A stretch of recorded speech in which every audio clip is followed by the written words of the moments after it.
남의 자식 거두 밥 먹여 놓았더니 감히 내 아들 책을 탐내? 너는 붙잡을 팔자가 아니라 지게질 팔자다. 남의 시청자 여러분, 안녕하십니까? 인생의 황혼역에 서서 지나온 삶을 돌아보면 굽이굽이마다 맺혀있는 눈물 자국들이 떠오르곤 합니다. 옛말에 열 손가락 깨물어 안 아픈 손가락 없다고 했지만 유독 더 시리고 아픈 손가락은 있기 마련이지요. 오늘 들려드릴 이야기는 태어나자마자 어미 잃은 서름과 모진, 구박 속에서도 마치 바위 틈에 피어난 진달래꽃처럼 기어이 향기를 피워낸 한 아이의 이야기입니다. 하늘이 제주를 내렸으나 그 제주를 펼치기엔 운명이 너무나 가혹했던 소년. 그의 눈물겨운 효심이 오늘 여러분의 가슴 시린 곳을 따뜻하게 어루만져 주길 바라며 그 기구한 사연의 첫 장을 열어봅니다. 때는 조선 중기 강원도 깊은 산골 마을이었습니다. 찢어지게 가난했지만 글 읽는 소리만큼은 끊이지 않았던 박생원의 집. 이날따라 밤새 북풍 한설이 몰아치고 문풍지는 찢어질 듯 울어대는데 방 안에서는 갓난 아기의 힘찬 울음소리 대신 산모의 가쁜 숨소리만이 들려오고 있었습니다. 박생원은 다급하고 떨리는 손으로 아내의 손을 잡으며 외쳤습니다. 부인, 정신 차리시오. 조금만. 이제 곧 아이가 나올 것이오. 하지만 박생원의 아내는 며칠째 난산으로 사경을 헤매고 있었습니다. 가난 탓에 제대로 된 약 한 첩 써보지 못하고 그저 정화수 한 그릇 떠놓고 비는 것이 전부였지요. 식은땀을 흘리며 희미하게 아내가 입을 뗍니다. 나으리, 제 명은 여기까지인 듯합니다. 부디 우리 아기. 하늘도 무심하시지. 아이의 울음소리가 터짐과 동시에 어미의 숨소리는 잦아들고 말았습니다. 갓 태어난 핏덩이는 어미의 품을 파고드는데 어미는 이미 차가운 몸이 되어 대답이 없었습니다. 세상에 태어나 처음 마시는 것이 어미의 따뜻한 젖이 아니라 아비의 뜨거운 눈물이 될 줄이야. 그렇게 주인공 명수는 세상 빛을 보자마자 천혜고아가 되고 말았습니다. 장례를 치르는 날 마을 사람들마저 눈물바다를 이루었습니다. 상여 나가는 소리에 섞여 동네 안악들의 혀차는 소리가 들려옵니다. 아이고, 저 어린 것을 두고 어찌 눈을 감았을꼬. 어미 잡아먹고 태어난 팔자라니. 쯧쯧. 그 소리는 박생원의 가슴에 비수가 되어 꽂혔습니다. 하지만 슬퍼할 겨를도 없었습니다. 박생원은 젖먹이 명수를 소미불에 쌓아안고 집집마다 돌아다니며 동량 젖을 얻어먹여야 했습니다. 양반 체면에 남의 집 대문 앞에서 고개를 숙이는 일이 쉽지 않았을 테지요. 아지 어멈, 염치 없는 줄 아오만. 우리 명수가 배가 고파 자지러집니다. 남는 젖이 있다면 조금만 나눠주시게. 그렇게 명수는 동네 안악들의 젖을 얻어먹으며 목숨을 부지했습니다. 어미 없는 서름 속에서도 명수는 무럭무럭 자라났습니다. 아니, 단순히 자라는 것이 아니었습니다. 명수가 서너 살이 되었을 무렵 기이한 일이 벌어졌습니다. 가르쳐준 적도 없는 글자를 땅바닥에 쓰기 시작한 것입니다. 박생원이 책을 읽을 때면 명수는 그 옆에 턱을 괴고 앉아 눈을 반짝이며 귀를 기울였습니다. 한 번 들은 글귀는 절대 잊어버리는 법이 없었지요. 하루는 박생원이 깜짝 놀라 물었습니다. 명수야, 내가 지금 쓴 글자가 무슨 글자인 줄 아느냐? 그러자 명수는 해맑게 웃으며 대답합니다. 네, 아버님. 하늘천 땅지 아닙니까? 아버님이 어제 읽으실 때 보았습니다. 박생원은 전율했습니다. 내 자식이지만 보통 아이가 아니구나. 하늘이 내린 재주다. 하지만 기쁨도 잠시. 박생원의 얼굴엔 다시 그늘이 드리워졌습니다. 이런 천재를 키우기에 자신은 너무나 늙고 가난했기 때문입니다. 무엇보다 사내 아이에게는 글공부만큼이나 따뜻한 보살핌이 필요했습니다. 호랍이 손에서 거칠게 자라는 명수를 볼 때마다 죽은 아내가 떠올라 가슴이 미어졌습니다. 밤늦은 시각, 잠든 명수의 머리맡에서 박생원은 홀로 술잔을 기울이며 한탄했습니다. 부인, 내가 어찌해야 하오. 명수의 재주가 아까워 글 공부를 시키려 해도 당장 끼니 챙기기도 벅차니 내 욕심에 이 아이를 망치는 것은 아닌지. 계절이 바뀌어 찬 바람이 불기 시작하자 마을 어른들이 박생원을 찾아와 성화를 부리기 시작했습니다. 젖동량 다니는 박생원이 안쓰러워 매민 제안이었겠지요. 박생원, 자네 언제까지 저 아이를 홀로 키울 텐가?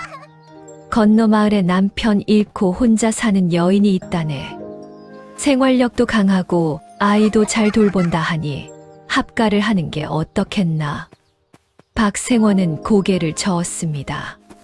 세 사람을 들인다는 것이 죽은 아내에게 죄를 짓는 것만 같았기 때문입니다. 하지만 흙투성이가 된 옷을 입고 배고픔에 잠투정을 하는 명수를 볼 때마다 마음이 흔들렸습니다. 나를 위해서가 아니다. 오직 명수를 위해서다. 명수에게 어미가 필요하다. 결국 박생원은 재혼을 결심합니다. 그것이 명수에게 닥칠 시련의 시작인 줄은 꿈에도 모른 채 말입니다. 새어머니가 들어오던 날, 명수는 낯선 여인의 치맛자락을 붙잡고 환하게 웃었습니다. 그토록 그리워하던 엄마라고 부를 사람이 생겼기 때문입니다.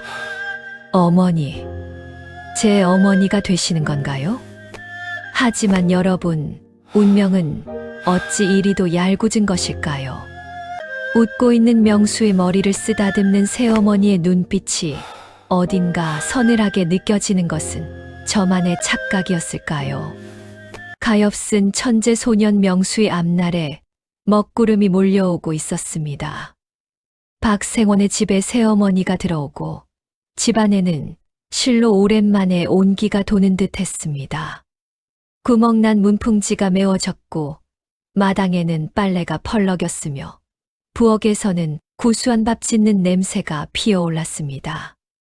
어린 명수도 새어머니를 친어머니처럼 따랐습니다. 어머니, 어머니 하며 졸졸 따라다니는 명수를 보며 박생원은 이제야 집안이 바로 섰다며 안도의 한숨을 내쉬었지요. 하지만 여러분, 열 길 물속은 알아도 한 길 사람 속은 모른다고 했습니다. 계모의 웃음 뒤에 감춰진 본색이 드러나는 데는 그리 오랜 시간이 걸리지 않았습니다. 그 시작은 바로 계모가 자신의 핏줄인 아들 칠성이를 낳으면서부터였습니다. 제배에 아파 낳은 자식이 생기자 전처가 남긴 자식은 그저 눈의 가시가 되고 말았습니다. 큰이들 미운 자식 떡 하나 더 주고 고운 자식 매 한 대 더 때린다고 하지만 계모에게 그 말은 통하지 않았습니다. 칠성이는 금지옥엽, 불면 날아갈까 주면 터질까 애지중지하면서도 명수에게는 찬바람이 쌩쌩 불었습니다. 밥상 풍경부터 달라졌습니다. 칠성이 밥그릇에는 윤기가 자르르 흐르는 하얀 쌀밥이 고봉으로 담겼지만 명수의 밥그릇에는 시커먼 보리밥이나 그마저도 모자라 물마른 누룽지가 담기기 일쑤였습니다. 박생원이 숟가락을 들며 넌지시 한마디라도 거들라치면 계모는 눈을 흘기며 쏘아붙였습니다. 영감은 속도 없수. 한창 크는 칠성이는 잘 먹여야 뼈가 굵어질 게 아니오. 명수는 다 컸으니 거친 밥을 먹어야 힘을 쓰지요. 박생원은 그저 입맛을 다시며 묵묵히 밥을 넘길 뿐이었습니다. 아비가 그리 묻어나니 명수의 고생길은 훤히 열린 셈이었지요. 칠성이가 자라 서당에 갈 나이가 되자 차별은 더욱 노골적으로 변했습니다. 칠성이는 비단으로 지은 도포의 새갓을 쓰고 서당으로 향했지만 명수의 몫은 책보따리가 아닌 지게였습니다. 명수 나이 겨우 7살, 또래 아이들이 천자문을 외울 때 명수는 산으로 나무를 하러 가야 했습니다. 어느 날이었습니다. 나무를 하러 가려던 명수가 마루 끝에 놓인 칠성이의 책을 몰래 펼쳐보고 있었습니다.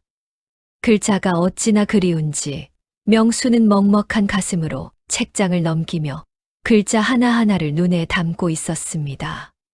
바로 그때였습니다. 방문이 벌컥 열리더니 계모가 앙칼진 목소리로 소리를 질렀습니다. 이놈, 하라는 일은 안 하고 어디서 건방지게 남의 책에 손을 대느냐.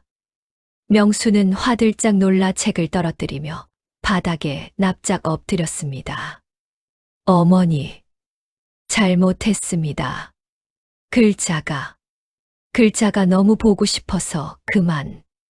계모는 빗자루를 들고 나와 명수의 등짝을 후려치며 매몰차게 말했습니다. 내 주제의 글은 무슨 글이냐? 남의 자식 거도 먹여 키워놨더니 감히 내 아들 책을 탐내? 칠성이는 커서 정승판서가 될 몸이고 너는 평생 지게나 질 팔자다. 썩 꺼져서 나무나 해오너라. 매보다 더 아픈 것은 그 모진 말들이었습니다. 명수는 눈물을 꾹 참고 지게를 짊어진 채 집을 나섰습니다. 등 뒤로 칠성이가 글 읽는 소리가 들려왔습니다. 하늘천, 따지, 거물현, 누루황. 그 소리가 어찌나 부럽고 야속한지 명수는 귀를 틀어막고 산으로 뛰다시피 올라갔습니다. 산중턱에 다다라서야 명수는 참았던 숨을 토해냈습니다. 하늘은 저리도 파란데 명수의 마음에는 시커먼 먹구름만 가득했습니다. 하지만 명수는 알지 못했습니다. 그 모진 구박과 서름이 오히려 그를 더 단단하게 만들고 있다는 것을요. 칠성이가 따뜻한 아랫목에서 낮잠을 잘 때 명수는 차가운 산바람을 맞으며 세상을 배우고 있었습니다. 계모는 굴러온 돌인 명수를 차내려 했지만 그 돌은 깎이고 깎여 보석이 되어가고 있었습니다. 다만 그 과정이 어린 명수에게는 너무나 가혹하고 외로운 싸움이었을 뿐입니다. 해가 뉘엿뉘엿 넘어가고 칠성이는 따뜻한 밥을 먹고 글 공부를 하러 사랑방에 앉았을 시간. 명수는 자기 키보다 더 큰 나무짐을 지고 비틀거리며 산을 내려옵니다. 배에서는 꼬르륵 소리가 천둥처럼 울리는데 집에서 피어오르는 저녁 연기가 오늘따라 왜 이리 야속하게만 느껴지는지요. 과연 우리 명수는 이 모진 운명을 어찌 헤쳐나갈까요? 그를 배우고 싶은 그 간절한 소망은 이대로 꺾이고 마는 것일까요? 지게를 진 명수의 하루는 새벽 달기 울기도 전에 시작되었습니다. 칠성이가 따뜻한 이불 속에서 단꿈을 꿀 때 명수는 찬물에 세수를 하고 산으로 향해야 했지요. 그런데 참 이상한 일입니다. 산으로 간다던 명수의 발걸음이 향하는 곳은 산이 아니라 마을 어귀에 있는 서당이었습니다. 명수는 서당 담벼락 밑에 지게를 내려놓고 납작 엎드렸습니다. 마치 담장 아래 핀 작은 들꽃처럼 숨을 죽인 채 말입니다. 서당 안에서는 훈장님의 헛기침 소리와 아이들이 글 읽는 소리가 흘러나왔습니다. 하늘천, 땅지, 거물현, 누루황. 서당 안 비단옷을 입은 칠성이는 맨 앞줄에 앉아 딴청을 피우고 있습니다. 군장님이 회초리를 탁탁 치며 칠성이를 불렀습니다. 칠성아, 어제 배운 천자문 8 글자를 외워보거라. 칠성이는 꿀먹은 벙어리 마냥 입을 떼지 못하고 눈동자만 굴립니다. 하늘, 하늘천, 땅, 땅. 군장님의 눈썹이 꿈틀거리더니 불호령이 떨어집니다. 네 이놈. 집에서 도대체 무엇을 하길래 천자문 앞머리도 못 대고 있느냐. 손바닥 내밀어라. 서당 안에서 칠성이의 울음소리가 터져 나오는 그 시각, 담장 박명수의 입술이 달싹거립니다. 집우, 집주, 넓을홍, 거칠황. 날일, 달월. 놀랍게도 명수는 칠성이가 더듬거리는 글자 뒤로 이어지는 구절까지 줄줄 외우고 있었습니다. 군장님이 가르쳐주지도 않은 뒷부분까지 말이지요. 그저 귀동냥으로 들었을 뿐인데 명수의 머릿속에서는 글자들이 살아서 춤을 추고 있었던 겁니다. 하지만 명수에게는 붓도, 먹도, 종이도 없었습니다. 가진 것이라고는 거친 흙바닥과 말라비틀어진 나뭇가지뿐이었지요. 명수는 나뭇가지를 붙삼아 흙바닥에 꾹꾹 글씨를 써 내려갔습니다. 획을 그을 때마다 흙먼지가 일었지만 명수의 눈에는 그 어떤 명필보다 빛나는 글자로 보였습니다. 한자, 한자 써 내려갈 때마다 명수의 가슴 속 응어리가 풀리는 듯했습니다. 배고픔도, 추위도, 계모의 구박도 글을 쓰는 순간만큼은 까맣게 잊을 수 있었으니까요. 그렇게 한참을 글 공부에 빠져 있다 보면 어느새 해는 중천에 떠오릅니다. 그제야 명수는 화들짝 놀라 지게를 짊어지고 산으로 내달립니다. 남들보다 늦게 산에 올랐으니 남들보다 2배는 빨리 움직여야 나무 한 짐을 채울 수 있었습니다. 숨이 턱끝까지 차오르고 손발이 나무 껍질처럼 거칠어졌지만 명수의 머릿속은 온통 아까 배운 글자들로 가득 차 있었습니다. 어느 날 오후였습니다. 명수는 나무를 하다가 목이 말라 계곡으로 내려갔습니다. 맑은 물이 흐르는 넓은 바위를 보자 명수는 또다시 글을 쓰고 싶은 충동을 참을 수 없었습니다. 명수는 손가락에 물을 찍어 바위 위에 글씨를 썼습니다. 어미모, 그리울사, 사모곡이라. 물을 찍어 쓴 글씨는 햇볕에 금방 말라 사라져 버립니다. 쓰고 나면 사라지고, 쓰고 나면 또 사라지고. 마치 한 번도 가져보지 못한 어머니의 온기처럼 글씨는 명수의 손끝에서 잠시 머물다 허공으로 흩어졌습니다. 어머니, 저도 칠성이처럼 서당에 가서 마음껏 글을 읽고 싶습니다. 붓에 먹물을 듬뿍 찍어 하얀 종이 위에 마음껏 써보고 싶습니다. 명수는 아무도 없는 계곡에서 허공에 대고 소리 없는 외침을 토해냈습니다. 하지만 대답 없는 메아리만 돌아올 뿐이었지요. 한편 서당을 마치고 돌아온 칠성이는 책보따리를 팽개치고 투정을 부립니다. 어머니, 나 서당 가기 싫어 죽겠어.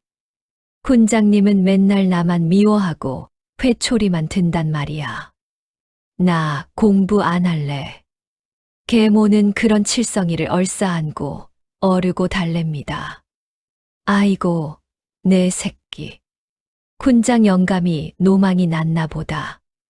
귀한 우리 아들을 때릴 때가 어디 있다고. 조금만 참아라. 내가 과거 급제만 하면 그땐 훈장 영감도 내 앞에 엎드려 절을 할 테니. 마당 한 구서 나무짐을 내려놓던 명수는 그 모습을 물끄러미 바라봅니다. 부러움과 서러움이 뒤섞인 묘한 눈빛으로 말입니다. 칠성이는 저리도 싫다는 공부가 명수에게는 목숨보다 귀한 것이었으니 세상은 참으로 불공평하지 않습니까? 그날 밤 모두가 잠든 시각, 명수는 몰래 부엌 아궁이 앞에 쭈그리고 앉았습니다. 아궁이 속에 남은 숯검정을 꺼내들었습니다. 그리고 부엌 바닥에 깔린 멍석 위에 떨리는 손으로 글을 써 내려가기 시작했습니다. 낮에 훈장님이 읊었던 시 한 수.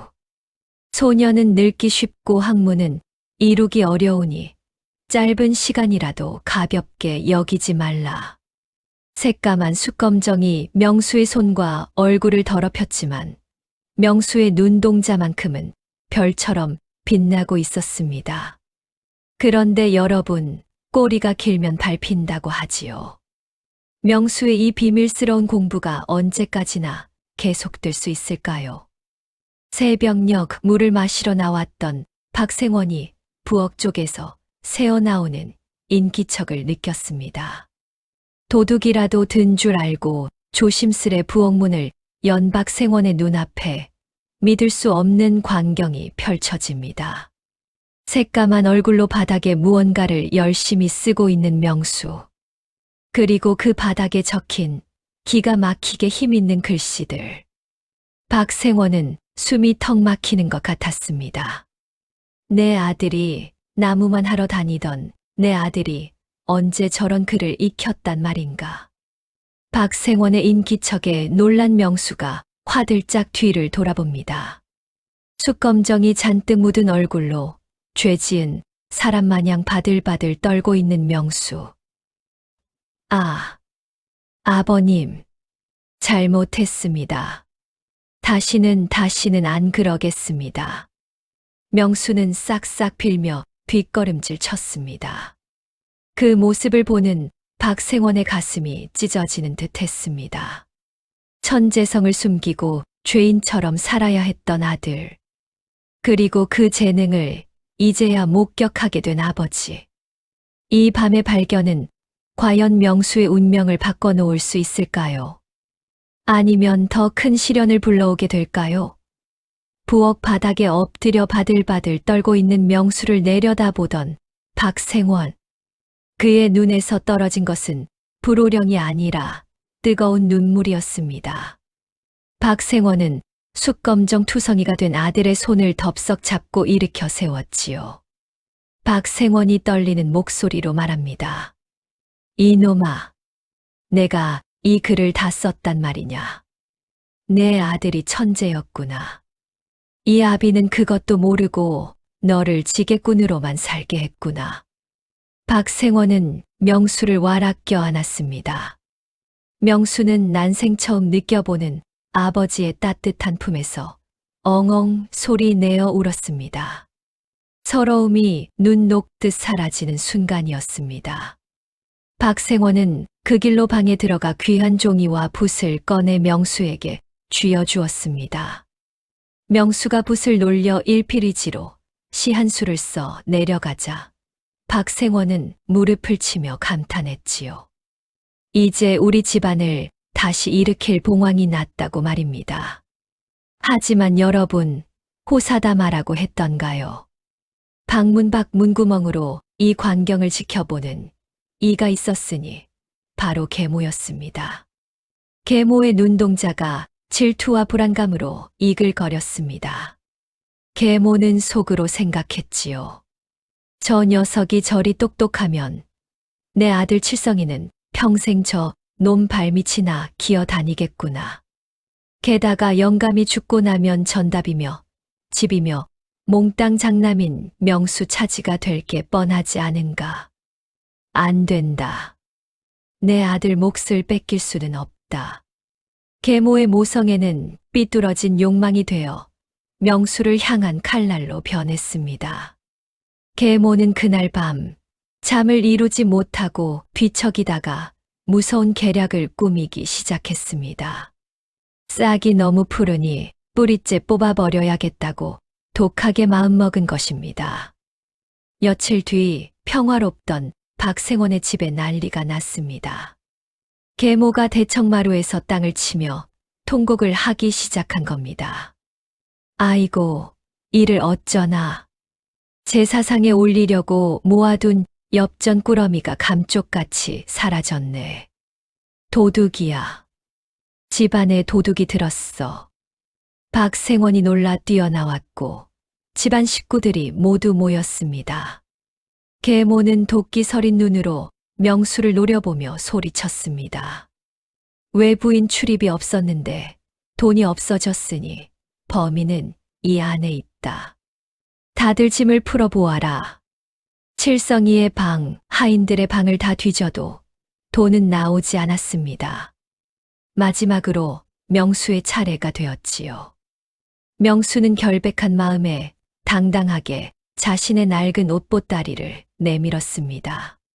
그런데 이게 웬일입니까? 계모가 보따리를 풀어헤치자 그 속에서 엽전 꾸러미가 툭 하고 떨어지는 것이 아니겠습니까? 박생원의 얼굴이 햇빛이 되었습니다. 명수는 너무나 기가 막혀 말문이 막혔지요. 아버님, 아닙니다. 저는 모르는 일입니다. 저는 결코 손대지 않았습니다. 명수가 울며 매달렸지만 계모는 기다렸다는 듯이 표독스럽게 몰아붙였습니다.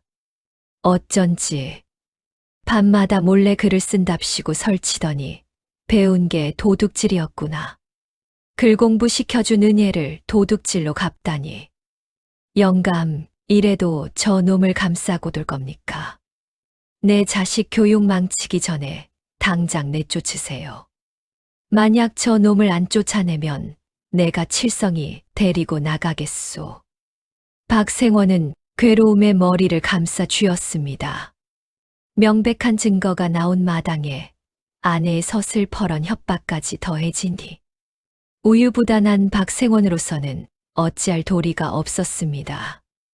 결국 박생원은 피를 토하는 심정으로 명수에게 등을 돌리고 말았습니다. 꼴도 보기 싫다. 당장 나가거라. 내 눈앞에서 사라져라. 밖에는 살을 내는 듯한 칼바람이 불고 눈보라가 몰아치고 있었습니다. 쫓겨난 명수는 혹겹 저고리 하나만 걸친 채 대문 밖으로 내동댕이 쳐졌습니다. 명수는 닫힌 대문을 두드리며 울부짖었습니다. 아버님, 정말 억울합니다. 한 번만 믿어주세요. 아버님. 하지만 굳게 닫힌 문은 열리지 않았습니다. 안에서는 칠성이가 밥 달라 보채는 소리와 계모의 웃음소리만이 희미하게 들려올 뿐이었지요. 갈 곳 없는 명수가 비틀거리는 걸음으로 향한 곳은 산 중턱에 있는 어머니의 무덤가였습니다. 눈이 무릎까지 쌓인 산길을 맨발로 기어가다시피 해서 어머니의 묘소 앞에 도착한 명수. 명수는 차가운 봉분을 끌어안고 목 놓아 울었습니다. 어머니, 너무 춥습니다. 너무 배가 고픕니다. 세상 천지에 저 혼자입니다. 왜 저만 두고 먼저 가셨습니까?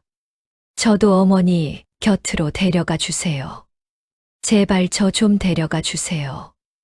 명수의 뜨거운 눈물이 눈밭에 떨어져 작은 구멍을 만들었지만 차가운 눈보라는 명수의 작은 몸을 덮어버릴 듯 거세게 몰아쳤습니다. 천재적인 재능을 가졌으나 도둑 누명을 쓰고 엄동설 안에 버려진 소년. 추위와 슬픔에 지쳐 명수의 의식이 점점 흐릿해져만 갑니다. 이대로 가엾은 명수의 생명은 꺼지고 마는 것일까요? 하늘이 내린 재주를 꽃 피워보지도 못한 채 차가운 눈밭에서 생을 마감하게 되는 것일까요? 절망의 끝자락, 죽음의 문턱에서 명수에게 기적 같은 인연이 다가옵니다. 어둠이 깊을수록 새벽이 가깝다고 했던가요? 명수의 운명을 뒤바꿀 귀인이 눈보라를 뚫고 찾아옵니다. 어머니의 무덤가, 쌓이는 눈은 명수의 작은 몸을 하얗게 덮어가고 있었습니다. 의식이 희미해지는 와중에도 명수는 품속에서 낡은 천, 조각 하나를 꼭 쥐고 있었습니다. 숫검정으로 쓴 사모곡, 어머니를 그리워하며 지은 시가 적힌 천이었지요. 그것은 명수에게 남은 유일한 온기이자 세상과 연결된 마지막 끈이었습니다. 그 시각 산 아래쪽 길에서는 말발굽 소리가 다급하게 들려왔습니다. 한양에서 내려온 높은 벼슬아치, 이 대감의 일행이었습니다. 과거 시험 감독관으로 가던 길에 갑작스런 폭설을 만나 길을 잃고 헤매던 참이었지요. 말 위에서 주위를 둘러보던 이 대감이 고삐를 당겨 멈춰 섰습니다. 멈추거라. 저기 무덤가에 웅크리고 있는 것이 무엇이냐? 짐승이냐? 사람이냐? 하인들이 횃불을 들고 다가가 보니 눈사람처럼 변해버린 어린아이가 쓰러져 있는 게 아니겠습니까? 이 대감은 깜짝 놀라 말에서 뛰어내렸습니다. 급히 명수의 코 밑에 손을 대보니 가냘픈 숨결이 겨우 붙어 있었습니다. 여봐라, 아이가 아직 숨이 붙어 있다. 어서 짐을 풀어 아이를 녹여라. 늦으면 죽는다. 하인들이 황급히 털가죽을 덮어주고 불을 피웠습니다. 이 대감은 명수의 꽁꽁 언 손을 주무르다 아이가 손에 꽉 쥐고 있는 천 조각을 발견했습니다. 억지로 손을 펴 꺼내보니 삐뚤빼뚤하지만 힘있는 필체로 쓴 시 한 수가 적혀 있었습니다. 이 대감은 횃불에 비추어 그 글을 읽어 내려갔습니다. 서산에 해지며 날아드는 새들은 제 둥지 찾아가건만 이내 몸은 갈 곳 없어 찬바람만 벗삼네. 꿈속에서나 배울까 그리운 어머니 얼굴 깨어나면 빈방에 싸늘한 냉기뿐이네. 글을 읽는 이 대감의 손이 부르르 떨렸습니다. 글자마다 서러움이 뚝뚝 묻어나는 문장, 어린아이의 것이라고는 믿기 힘든 깊은 슬픔과 기품이 서려 있었기 때문입니다. 진을 속에서도 연꽃은 피어난다고 했던가. 이 산골짜기에 어찌 이런 문장을 짓는 아이가 있단 말인가. 원망 대신 그리움만 가득하구나. 이 대감은 명수의 창백한 얼굴을 내려다보며 결심했습니다. 자신의 자식들은 비단 옷을 입고 호의호식하면서도 글 한 줄 제대로 짓지 못하는데 이 아이는 목숨이 경각에 달린 순간에도 글을 품고 있지 않았습니까? 얼마 후 따뜻한 기운의 명수가 간신히 눈을 떴습니다. 흐릿한 시야 속에 낯선 어른의 얼굴이 보였습니다. 정신이 드느냐? 내 이름이 무엇이냐? 명수는 갈라진 목소리로 힘겹게 대답했습니다. 명수. 제 이름은 명수입니다. 어르신은 누구십니까? 저승사자이십니까? 이 대감은 껄껄 웃으며 명수의 머리를 쓰다듬었습니다. 저승사자라니. 아직은 때가 아니다. 나는 내 글을 알아본 사람이다. 내가 쓴 이 시가 너를 살렸다. 이 대감은 명수에게 따뜻한 죽을 먹이고 자신의 털옷을 벗어 입혀주었습니다. 그리고 명수에게 제안했습니다. 명수야, 너는 이곳에 있으면 얼어 죽거나 굶어 죽을 팔자다. 내 너의 재주가 아까워 그냥 두고 갈 수가 없구나. 나와 함께 한양으로 가지 않겠느냐? 내 너를 양자로 삼아 글 공부를 시켜주마. 명수의 눈이 휘둥그레졌습니다. 쫓겨난 자식, 도둑 누명을 쓴 천덕꾸러기인 자신에게 손을 내밀어 준 첫 번째 어른이었습니다. 명수는 털옷 자락을 붙잡고 눈물을 뚝뚝 흘리며 고개를 끄덕였습니다. 어르신, 정말입니까? 저도 글을 배울 수 있습니까? 그렇고 말고. 너는 장차 나라의 동량이 될 제목이다. 이제 눈물은 거두거라. 다음 날 아침 눈보라가 걷히고 햇살이 눈부시게 비쳤습니다. 명수는 이 대감의 말 뒤에 올라타 한양으로 향했습니다. 멀어지는 고향 마을을 뒤로하고 명수는 마음속으로 다짐했습니다. 아버지, 그리고 어머니, 저 명수 살아서 돌아오겠습니다. 반드시 성공해서 당당하게 돌아오겠습니다. 말발굽 소리가 경쾌하게 울려 퍼지며 명수는 새로운 세상을 향해 나아갔습니다. 지게를 벗어 던지고 붓을 쥐게 된 명수. 괄시봤던 천덕꾸러기에서 대감된 양자가 된 극적인 인생 역전. 하지만 고향에 남은 사람들은 어찌 되었을까요? 명수가 얼어 죽었을 거라 믿고 희희낙낙하고 있을 계모와 칠성이. 그리고 아들을 내쫓은 죄책감에 시달릴 박생원. 세월은 유수와 같이 흘러 10년이라는 시간이 지납니다. 한양에서 갈고 닦은 실력으로 과거 시험장에 들어선 청년 명수. 과연 그는 장원급제의 영광을 안고 금이 환영할 수 있을까요? 강산이 변한다는 10년의 세월이 유수와 같이 흘렀습니다. 한양으로 간 명수는 밤낮을 가리지 않고 학문에 매진했지요. 뼈를 깎는 노력 끝에 드디어 과거 시험이 열리는 날, 명수는 임금님 앞에서 일필이지로 답안을 작성했습니다. 명수의 글을 본 임금님은 무릎을 탁 치며 감탄을 금치 못했지요. 과연 장원이로다. 이토록 훌륭한 인재가 어디 숨어 있었단 말인가. 명수는 당당히 장원급제하여 금이환양의 길에 오르게 되었습니다. 어사화를 머리에 꽂고 말을 탄 명수의 모습은 그야말로 위풍당당 그 자체였습니다. 명수는 임금님께 청하여 고향 마을의 현감으로 부임하게 되었지요. 10년 전 맨발로 쫓겨났던 그 눈물 젖은 고갯길을 이제는 수십 명의 관군을 거느리고 넘어가게 된 것입니다. 한편 고향 마을 박생원의 집안 꼴은 말이 아니었습니다. 명수를 내쫓고 잘 살 줄 알았던 계모의 기대와는 달리 집안은 기울대로 기울어 있었지요. 계모가 금지옥엽 키운 칠성이는 과거는커녕 술과 노름에 빠져 가산을 탕진하고 있었습니다. 박생원은 늙고 병들어 뒷방 늙은이 신세가 되었고 계모는 빚쟁이들에게 시달리며 하루하루를 지옥처럼 보내고 있었습니다. 그러던 어느 날 마을 어귀가 시끌벅적해졌습니다. 여보게들 들었나? 오늘 우리 고을에 새로 부임하는 사또가 온다는구먼. 그런데 그 사또가 10년 전 집 나간 박생원네 큰아들이라는 소문이 있어.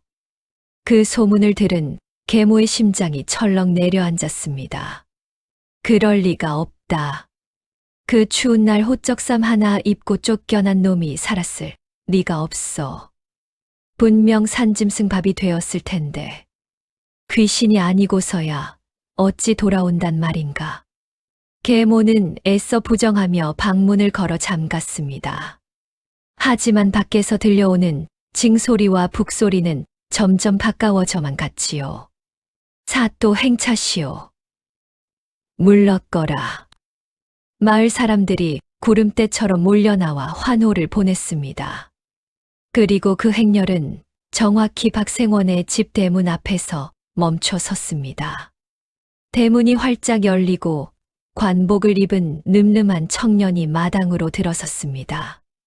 비록 세월은 흘렀으나 그 눈매와 기품은 영락없는 명수였습니다.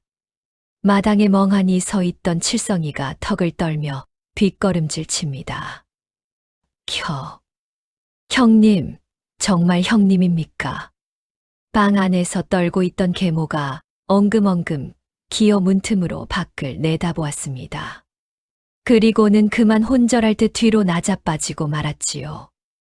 꿈에라도 나타날까 무서웠던 명수가 서슬퍼런 관복을 입고 자신을 노려보고 있는 게 아니겠습니까? 명수가 마당 한가운데 서서 쩌렁쩌렁한 목소리로 외쳤습니다.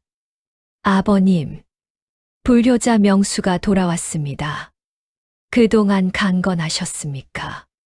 병석에 누워있던 박생원이 지팡이를 짚고 비틀거리며 마루로 나왔습니다. 아들을 본 박생원은 그 자리에 주저앉아 통곡을 시작했지요. 아이고, 명수야. 내 아들 명수야. 살아 있었구나. 이 못난 아비를 용서해다오. 내가 죽일 놈이다. 내가 너를 버리고 어찌 발 뻗고 찾겠느냐.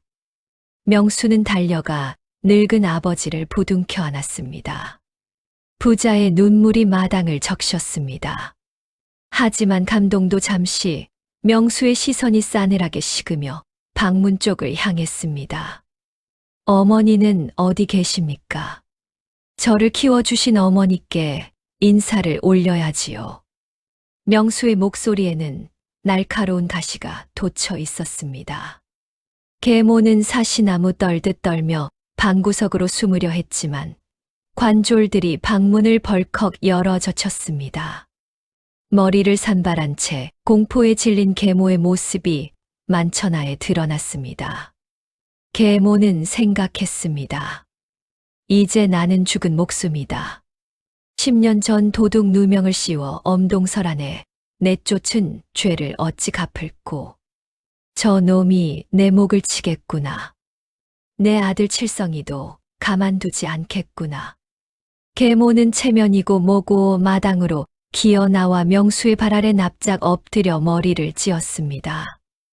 나으리, 아니 아드님, 살려주십시오. 제가 죽을 죄를 지었습니다. 제발 목숨만은 살려주십시오. 마을 사람들은 웅성거리며 손가락질을 했습니다.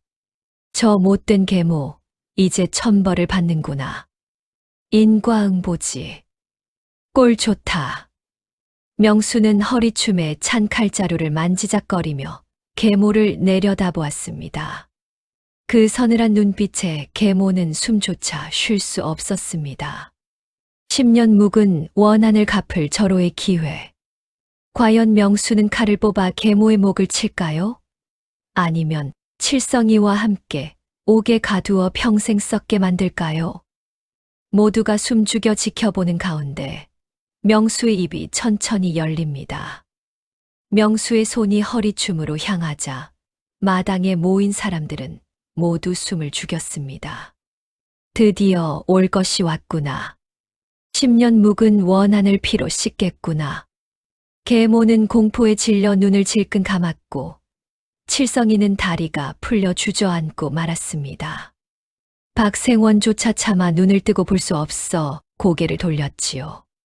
그런데 바로 그때였습니다. 서슬퍼런 칼이 뽑히는 소리 대신 털썩하고 무릎이 땅에 닿는 둔탁한 소리가 들려왔습니다. 모두가 놀라 눈을 떠보니 이게 어찌 된 일입니까? 천하를 호령할 기세였던 사또 명수가 죄인처럼 엎드려 있는 계모 앞에 큰 절을 올리고 있는 것이 아니겠습니까? 명수는 흙바닥에 이마를 대고 정중하게 절을 한 뒤 떨고 있는 계모의 두 손을 덥석 잡았습니다. 그리고는 다정한 목소리로 불렀습니다. 어머니, 고개를 드십시오. 소자 명수, 어머니께 문안 인사 올립니다.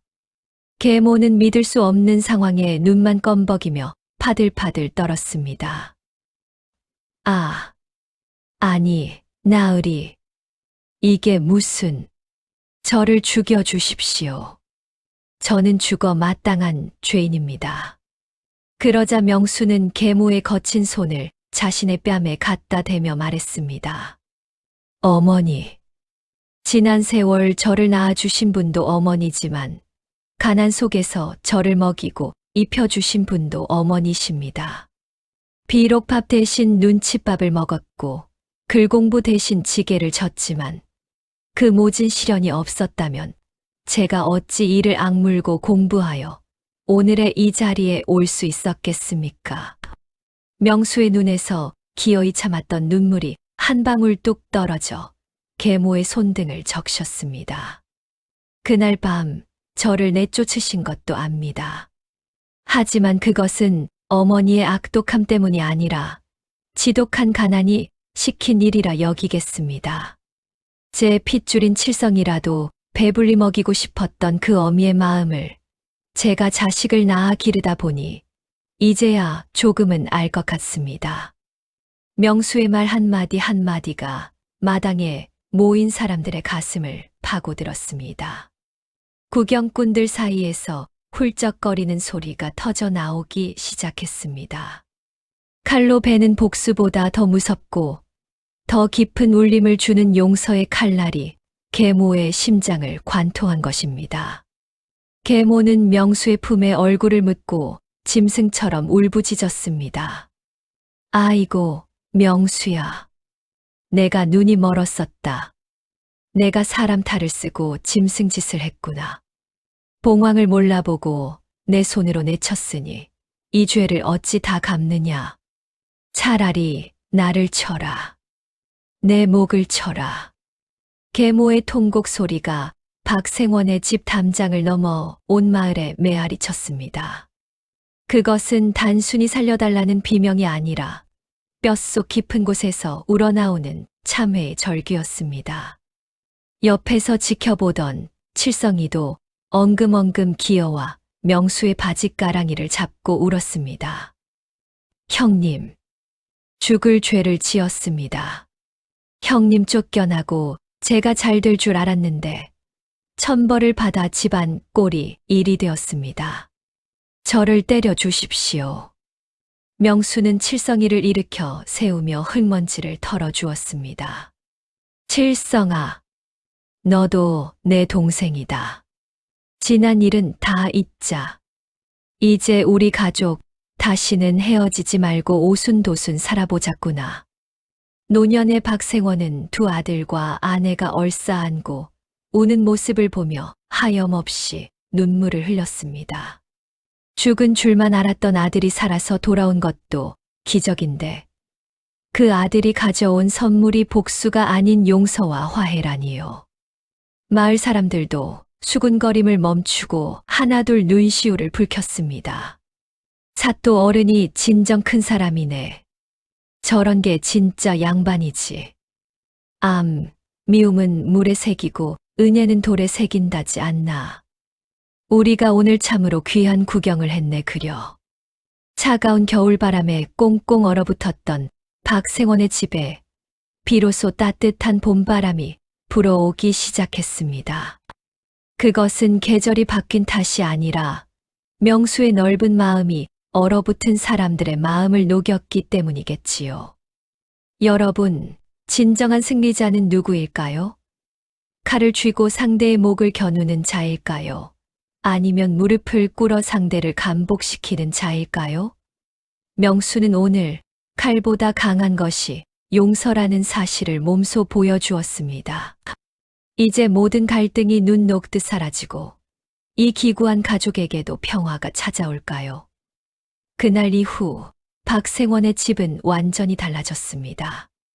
명수의 용서는 마치 죽어가는 고목의 단비가 내린 듯 집안 구석구석에 생기를 불어넣었습니다. 명수는 현감으로서 고을을 다스리는 와중에도 아침 저녁으로 문안 인사를 거르지 않았습니다.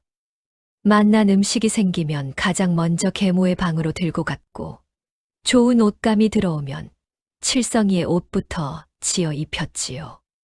계모는 그런 명수를 볼 때마다 눈시울을 붉혔습니다. 예전의 도끼 서린 눈빛은 온데간데 없고 이제는 누구보다 헌신적인 어머니가 되어 있었습니다. 명수가 퇴청하여 돌아오면 버선발로 마중을 나가고 밤늦도록 책을 읽는 명수를 위해 밤참을 챙겨주는 이는 다름 아닌 계모였습니다. 어느 날 계모가 명수의 손을 잡고 말했습니다. 사또, 아니 아들아, 내 평생 너에게 지은 죄를 다 갚지 못하겠지만 이 늙은이가 죽는 날까지 내 앞길의 걸림돌은 치워주고 가마. 내 아들 명수야, 고맙고 또 고맙다. 명수는 계모의 거친 손을 어루만지며 환하게 웃어 보였습니다. 어머니, 그런 말씀 마십시오. 어머니 덕분에 제가 이만큼 단단해졌는걸요. 오래오래 사셔서 제 효도를 다 받아주셔야 합니다. 철없던 동생 칠성이도 형님의 모습에 감화되어 새 사람이 되었습니다. 명수는 칠성이를 관아의 이방으로 취직시켜 주었고, 칠성이는 형님을 보좌하며 성실하게 일을 배웠습니다. 예전에는 형을 질투하던 칠성이었지만, 이제는 형을 하늘처럼 따르며 누구보다 든든한 조력자가 되었습니다. 마을 사람들은 박생원네 집을 보며 칭송을 아끼지 않았습니다. 저 집안 좀 보게. 콩가루 집안인 줄 알았더니 이제는 온 고을에서 제일 가는 효자 집안이 되었어. 역시 사람은 마음을 곱게 써야 복을 받나 봐. 세월이 흘러 박생원은 두 아들의 지극한 효도를 받으며 편안히 천수를 누리다 눈을 감았습니다. 임종을 지키던 명수와 칠성이 그리고 계모는 서로를 부둥켜 안고 슬픔을 나누었지만 그 슬픔 속에는 후회 없는 사랑이 담겨 있었습니다. 계모 또한 명수의 극진한 봉양을 받으며 여생을 보내다 명수의 품에서 평온하게 세상을 떠났습니다. 그녀가 마지막으로 남긴 말은 미안하다가 아니라 사랑한다였습니다. 명수는 계모를 친어머니의 묘소 옆에 나란히 모셨습니다. 살아서는 서로 다른 곳을 보았으나 죽어서는 한 곳에 누워 화해하기를 바라는 마음에서였지요. 잠시 뜸을 들이며 여운을 주는 목소리로 시청자 여러분, 눈물 속에 핀 꽃이 더 아름답고 향기로운 법이라고 합니다. 명수의 삶은 가시밭길이었지만 그가 피워낸 꽃은 용서라는 이름의 가장 아름다운 꽃이었습니다. 만약 명수가 복수의 칼을 휘둘렀다면 어땠을까요? 아마 그 칼날에 베이는 것은 계모뿐만이 아니라 명수 자신의 마음이었을지도 모릅니다. 미움은 또 다른 미움을 낳지만 용서는 메마른 땅에 꽃을 피우고 기적을 만듭니다. 오늘 이 이야기를 들으신 여러분의 가슴 속에도 혹시 풀지 못한 응어리가 남아있지는 않으신지요? 누군가를 미워하는 마음은 뜨거운 석탄을 손에 쥐고 있는 것과 같아서 결국 상대를 태우기 전에 내 손이 먼저 대고 맙니다.